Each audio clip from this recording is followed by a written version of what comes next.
အမနဲ့မချစ်သူနှစ်ဦးတူတူနေမယ်ဆိုစိတ်ကြိုက်တော့အခုတော့မအောင်သွားထားပါရောက်ပြီဒီအိမ်မဲဝေါလာလိုက်တဲ့အိမ်ကြည့်အောင်ဗျာရှယ်ခန်းသားချက်ပဲပန်းပင်တွေရောရှေ့မှာစိုက်ထားပြီးသားပဲဗျာအမအေးကျွန်တော်ရောက်ပြီ အော်မင်္ဂလာပါမောင်လေး ဟုတ် SP ရကလာမသိဘူး ဟုတ်တယ်အမ အော်မောင်လေးဝင်ခဲ့လား ဟုတ်ဝင်လာပြီနော် ဟုတ်ကဲ့ပါရှင် ဝါ မင်္ဂလာပါမောင်လေး ဟုတ်မင်္ဂလာပါအိမ်ကလမ်းရော ဟုတ်တယ်စိတ်ကြိုက်ဆောက်ထားတာလေပေ40-60ပေါ်မှာစိတ်ကြောက်ဆောက်ထားတာ အော်40-60 40-60 ဒါဟွာနော်မြောက်တကုံ ညတကုံဘုံမှုပါတူကြောက်က43ရက်ကွက်မောင်လေး ဟုတ်ဒီဘက်မှာဆိုရင်အမတို့ ground dance ဆိုလဲအကျယ်ကြီးပဲ3တက်နဲ့လောက်အောင်လူကြီးများများလဲနေလို့ရအောင်အမတို့စိတ်ကြိုက်လုပ်ထားပြီးတာပေါ့နော်ကားပါကင်လဲကျယ်တော့လေ ကားပါကင်က2စီးလား3စီးလောက်ရမယ်2စီးဆန်တယ်မောင်လေးဒီဘက်မှာတီးတန့်လုပ်ထားပြီးတယ်ဒါကတော့ကားပါကင်ကိုရောင်ပေါ့နော်ကားပါကင်ကိုရောင်အပေါ်မှာအမတို့ driver နေဖို့အတွက်အခန်းလေးလုပ်ထားပြီးတယ်ဒီကတော့တစ်စီးထားလို့ရ2စီးပေါ့ဒါအကုန်လုံးပြီးပြီနော်ဒါတန်ဆူကျိုးနှစ်ထပ်တွေရော အကုန်ပြီးပြီ CCTV တွေရောအကုန်လုံးအဆင်သင့်ရှိတယ် တက်အောင်လေးအထဲဝင်ခဲ့လေးလားဟုတ်လာမောင်လေးလာဝင်ခဲ့ပါမိုက်တယ်မှာဟုတ်တယ်အမတို့စိတ်ကြိုက်ပြင်ထားတာလေဒါကတော့အမတို့လိုအပ်တဲ့စာရွက်စာတွေအလွယ်ထားလို့ရအောင်အမတို့ထည့်ထားတာအလှလဲဆင်လို့ရတာပေါ့အော်ဒါဟောမှာမီးပြတ်တော့ပေါ့ဒါဆိုလာမဟုတ်မောင်လေးဒါအမတို့က battery ပေါ့နော်ဟို inverter သဘောမျိုးပေါ့မီးပြတ်တဲ့ခါကျတော့မဲ့တအိမ်လုံးစာအတွက်လုံလောက်တယ်အဲ့ဆိုဘယ်တော့မှမင်းပြတ်တော့ဘူးမပြတ်တော့မိုက်တယ်ဒီဘက်မှာတော့အမဟိုကျွန်းကုံလေးထားဖို့တော့စီစဉ်ထားတယ်ကျွန်းအရန်ကြိုက်တယ်ဟုတ်တယ်ကျွန်းအရန်ကြိုက်တယ်ကျွန်းပါကေးဒါလည်း TV stand ပေါ့ဟုတ်ဒါပေမဲ့လှုပ်ဝက်ချက်လေးတစ်ခုပြမယ်ဟုတ်လဲဆိုတော့အမကလေထမင်းစားလို့ရှင်လဲ TV ကြည့်တတ်တယ်ဟုတ်တယ်အဲ့တော့အဲ့ဒါလေးကြောင့်ဖြစ်အောင်လို့လေအမကဒီမှာထမင်းစပွဲကိုလည်းကြည့်လို့ရအောင်ဆိုဒီလိုမျိုးလေးလုပ်ထားပေးတယ်ဝေါနှစ်ဖက်ပေါ့ဟာအိုင်ဒီယာကောင်းလိုက်မိုက်တယ်အဲ့ဆိုရင် TV ကိုဒီမှာကပ်ပြီးတော့ထမင်းဆိုင်ကြည့်ကျင်လဲအမတို့ကဟိုဘက်ကနေလှမ်းကြည့်လို့ရတယ်အဲ့ကမ်းမှာကြည့်ကျင်ဒီဘက်မှာအဲ့ကမ်းမှာလည်းကြည့်ကျင်ဒီဘက်ကကြည့်လို့ရတယ်အဲ့လိုမျိုးလေးလုပ်ထားတာပေါ့ဒါတွေရောအမစိတ်ကြအကုန်တေချာဆင်ထားတာပေါ့ဟုတ်တယ်ဒါတော့မှဘာမှသိမ့်မထည့်ရသေးဘူးနည်းနည်းပါးပါးပဲထည့်ရသေးတာဒါတော့တော်တော်လှနေပြီလာအထဲဝင်ကြည့်ရအောင်ဟုတ်ကဲ့ဒါကတော့အမတို့ dining room နဲ့ဟိုဆက်ထားတဲ့အခန်းပေါ့နော်အဲ့ဒါလည်းအမကျွန်းနေကြိုက်တဲ့အတွက်ကျွန်းတကားလေးတွေအမလုပ်ထားပြီးတယ်လာအထဲဝင်ရအောင်ဒါကတော့ dining room ပေါ့နော်ဒါလည်းကျွန်းနေနဲ့ပဲလုပ်ထားတာပဲဟာကျွန်းကရှယ်သုံးတာနော်ဟုတ်တယ်ကျွန်းနေဒါကတော့အမရဲ့အိတ်ခမ်းပေါ့အိတ်ခမ်းလေးမကြည့်ခင်အမရဲ့ favorite ခမ်းလေးရင်ဝင်ကြည့်မလားဟုတ်ကောင်တာတော့ကျွန်တော်တွေ့နေရတယ်ဒါကတော့အမရဲ့ favorite ခန်းလေးပေါ့နော်လာဒီဘက်ထဲဝင်ကြည့်အောင် kitchen ကမှာအမတို့ကအမျိုးသမီးတွေကအချက်ရပြုတ်တာကြိုက်တယ်လေကြိုက်တော့အမပစ္စည်းတွေလည်းဝယ်ရကြိုက်တော့နည်းနည်းကြဲကြဲလေးယူထားတယ်ကျွန်တော်အကြိုက်ကတော့ဒါပဲကျွန်တော်ကြိုက်ကတော့ဒါအမလည်းကြိုက်ပါတယ်ကြိုက်လုံးလို့ထည့်ထားတာဟုတ်အဲ့ဆိုရင်အမတို့အိတ်ခမ်းလေးကြည့်လိုက်ရအောင်ဟုတ်ပါဟုတ်အမကကျွန်းကြိုက်တော့အဲ့လိုကျွန်းရောင်နေနဲ့ဒီအိတ်ခမ်းရောင်လည်းလုပ်ထားတာဟုတ်တယ်ကြဲကြီးပဲဟုတ်ဒီဘက်မှာဆိုလဲအမတို့ဟိုပီရိုတွေထည့်ထားပြီးသားပေါ့နော်အစင်တစ်လက်တင်နေရုံပါပဲဒီဘက်မှာတော့ဒီကတော့ toilet ပေါ့နော် toilet ဟုတ်တယ်ချုပ်ကန်အင်တာကျဲတော့ပြီးတော့ကျွန်တော်ကလေအဲ့လင်းလေးအယောင်လင်းလေးရေချိုးကအိမ်တာဆိုအယောင်လင်းလေးကိုကြိုက်ဟုတ်တယ်အမထည့်တာကွတိပဲမှောင်ရင်ဘယ်လိုပြောမလဲစိုက်ကိုနည်းနည်းဖြစ်တဲ့ကိစ္စရှိတော့လေအကုန်လုံးအဲ့လိုမျိုးအလင်းချင်းတွေအကုန်ထည့်ထားတယ်ဟုတ်တယ်နော်အထဲဝင်ကြည့်လေးဘတ်တက်လည်းပါတယ်ဟုတ်အဲ့ဆိုအပေါ်တက်ကြည့်ကြအောင်ဟုတ်ဒီဘက်တကားကျတော့အဲ့ဒါကအမားတို့ကကားပါကင်ကိုထွက်တယ်ခင်အကုန်လုံးပေါ့နော်ဒါတီးတန်တီးကထွက်လို့ရတယ်ဒါကတော့ issue can တိုင်းလက်ကလေးပေါ့ဟုတ်အဲ့ဒီပါဆိုတော့အဲ့ဒီတော့ရမယ်ဟုတ်ပေါ်မှာလည်းအမတို့ကြည့်လိုက်လို့ရှိရင်ရှင်းရှင်းလင်းလင်းနဲ့အလင်းရောင်ရအောင်လို့အမတကားတွေအကုန်မှန်ကန်နေပဲကြိုက်တယ်နဲ့တူတယ်ပန်းနေပြီပဲပန်းနေတော့များသုံးတယ်ကျွန်းနေသုံးတယ်ကျွန်းပေပြားတွေသုံးထားတော့ပါဟုတ်တယ်မောင်လေးတပြားချင်းသုံးထားတာအမတို့မှာစက်ရမရှိဘူးဒါလေးကတော့ driver ထားတဲ့အခန်းပေါ့ဟုတ်ပါဟုတ်အပြန်နေတယ်လှမ်းကြည့်နေရအောက်ထပ်နဲ့တော်တော်ကြိုက်နေပါပြီပေါ်တဲ့ကွာရောက်လာအပေါ်တဲ့ဆိုလည်းပိုကြိုက်စီရမယ်ဒါကတော့ဖျားကန်ပေါ့နော်ဟုတ်ဖျားကန်လည်းကြည်ကြဲပေါ့မပြလေကျွန်တော်ကမီးဆိုင်နေကြည့်ရတယ်ကြိုက်တယ်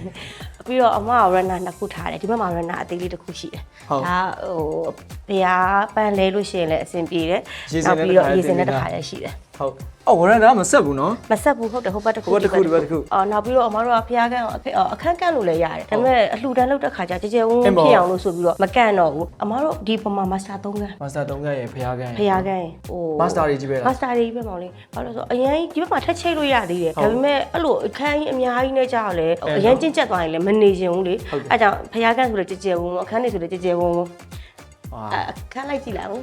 ဒါကတော့အမားတို့ကဧည့်သည်တွေအတွက်လုပ်ထားပေးတာပေါ့နော်ဟုတ်ဧည့်သည်တွေပါလာလို့ရှိလို့ရှိရင်နေဖို့ရအောင်အခန်းလေး master ကန်ဧည့်သည်ခန်းတော့မှာတခါတည်း master ကန်ဟာတေချာလေးစိတ်ကြိုက်ဒီဇိုင်းဆွဲထားမှုလို့ပါဟုတ်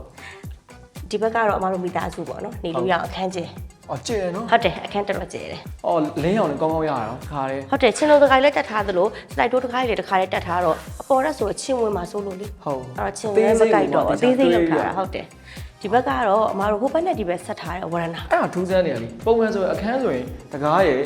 နှစ်ချက်ပဲရှိ ဒါပါ ဒါဝရဏခန်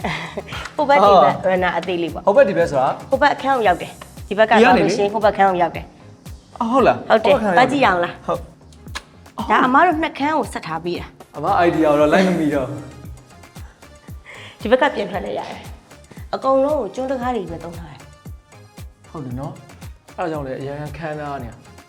အဲ့ဆိုရင်အပေါ်တစ်ထက်ကြံသေးရတက်ကြည့်အောင် ဟုတ်ပါဟုတ် မီးဆိုင်တွေကိုမောင်လေးတတိထားမိလားတစ်ခုနဲ့တစ်ခုကမီးဆိုင်လုံးဝမထက်စီရအောင် ဟုတ်တယ်တော်တော်လာတယ်ဒါပေမဲ့အဲ့လောက်ကြီးတော့သတိမထားမိလိုက်အမြင့်ကြီးလောက်ထား လိုက်ကဆိုလည်းနှစ်ထပ် ဟုတ်ဟုတ် စိတ်ကြိုက်အရောင်တွေပဲရွေးထားတာအဓိကတော့ကျွန်းကြိုက်တော့ကျွန်းရောင်နဲ့နီးပြီးတော့အဖြူနဲ့ကျွန်းနဲ့အဲ့လိုဆက်ထားတဲ့အရောင်လေး အယောင်တွေကအကုန် mass ဖြစ်နေတာ ဟုတ်တယ် ဟုတ်တယ် အပေါ်တက်ကြည့်အောင် ဟုတ်ပါ ဒီအပေါ်တက်ကတော့အပန်းဖြေဖို့တည်တတ်ပေါ့ အော်ဟု အ တ် ပန်းဖြေဖို့တည်တတ်ဒါကတော့ရန်နာအမတို့စရိတ်တောက်တာပဲဖြစ်ဖြစ်တငယ်ချင်းတွေနဲ့စကားပြောစာအုပ်ဖတ်တာပဲဖြစ်ဖြစ်ပေါ့ အလုပ်ကိစ္စလည်းဒီမှာ အလုပ်ကိစ္စလည်းဒီမှာဆွေးနွေးတယ်အကုန်လုံး ဟုတ် ပေါ့ပြီးတော့အပန်းဖြေခြင်းလည်းဒီမှာရတယ်ဒီမှာလေးလေးတစ်ဖြူဖြူနဲ့ ဟုတ်ပါ အရန်နေလို့အဆင်ပြေတယ် ဟိုအောက်ထပ်မှာကကျွန်တော်လေတဖြူရတယ်ဒီဟာကတော့ share ပဲပေါ့ဗျာ ဟုတ်တယ်ဒီမှာလေးအမြင့်ကြီးပဲပြီးတော့ဓာတ်ပုံရိုက်လို့လည်းကောင်းတယ် နော်ဟုတ်တယ်ပြီးတော့ဒီမှာ တငယ်ချင်းတွေလာရင်အကုန်လုံးဒီမှာဓာတ်ပုံတွေရိုက်ကြတာဒါကတော့နေနေနဲ့ပူနေသေးလို့ညနေခင်းဆိုပူလှတယ်မီးလေးတွေနဲ့တော်တော်လှတယ် ဟိုဘက်တကားက ဒါကအမားတို့အထက်ကိုပြန်ဝင်တဲ့တကားပဲ အော် ဒါဒီထဲကိုပြန်ဝင်တဲ့ဒါနှစ်ပေါက်ရှိတာပေါ့ ဟုတ်အမအဲ့လိုဟုတ်လို့ဟိုအောက်ထပ်မှာလေဟိုအခန်းတစ်ခန်း ခန်းတစ်ခန်းအဲ့လိုပဲလှုပ်ထားတာဖောက်ထားတာဘယ်ဘက်ကဝင်လို့ရတာပေါ့ ဟုတ်ဟုတ် ညနေဆိုပိုလှတယ်မီးဆိုင်နေနဲ့မီးထွန်းလိုက်တဲ့ခါကျတော့ညနေဆိုနင်းပြီးတော့တော်တော်လှတယ်တငယ်ချင်းတွေဆိုလို့ရှိရင်ဒီအပေါ်မှာအကုန်လုံးတောက်ကြဆာကြပြောကြတယ် အဲ့နေရာလေးကိုရန်သဘောကျ နောက်ရက်ကျရင်လာခဲ့လေ ဟုတ်မှာဟုတ် အဲ့ဆိုရင်အမားတို့အထဲဝင်လိုက်မယ်အထဲဝင်ပြီးတော့ပြစရာခန်းလေးရှိတယ် ဟုတ် ဒီဘက်ချက်ကပြမယ်ဒါကတော့အမားတို့ master bedroom ပေါ့ ဟုတ်ဟုတ် အခန်းပဲပေါ့နော်ဒီဘက်ချမ်းကတော့ အခန်းထဲကို master bedroom နေပြီပဲနော် ဟုတ်တယ်မောင်လေး ဟာမိုက် တိတက်သုံးရတာပေါ့ ဟုတ်ဟုတ် ဒါကတော့ရေကူးကန်ရေကူးကန်ဆိုရင်အမရေမကူးတတ်ဘူးဆိုတော့ရေစိမ်ကန်ပေါ့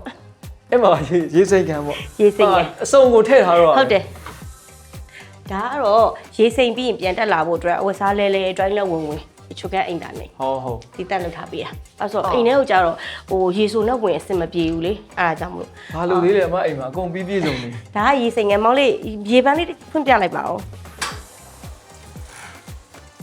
ဟာ ရေစိမ်ကန်ပြစ်လို့ရေချိုးဖို့ပါလောက်ထားတယ် အရှယ်ပဲရော အဓိကကတော့လေဟိုအိမ်ထဲကနေအပြင်ကိုမထွက်စေချင်တာအိမ်ပြန်ရောက်လို့ရှိရင်အိမ်ထဲမှာအပန်းဖြစ်ကြရတယ်အများကြီးရှိရတာဖြစ်တဲ့အတွက်ကိုရေဆော့မယ်ဆိုလဲကိုယ့်အိမ်မှာကိုဆော့လို့ကောင်းတယ်လေ အမအိမ်မှာနေပြီးအပြင်တော့ပြန်ထွက်ချင်တော့ ပြန်မထွက်ချင်အဲ့လိုမျိုးဖန်တီးထားတာ ဟာမိုက်တယ် ဒါကတော့အမအတွက်တီးတက်ရော ဘာလို့လဲမ အမဂျင်ရောဝိတ်ချမလို့ ဟုတ်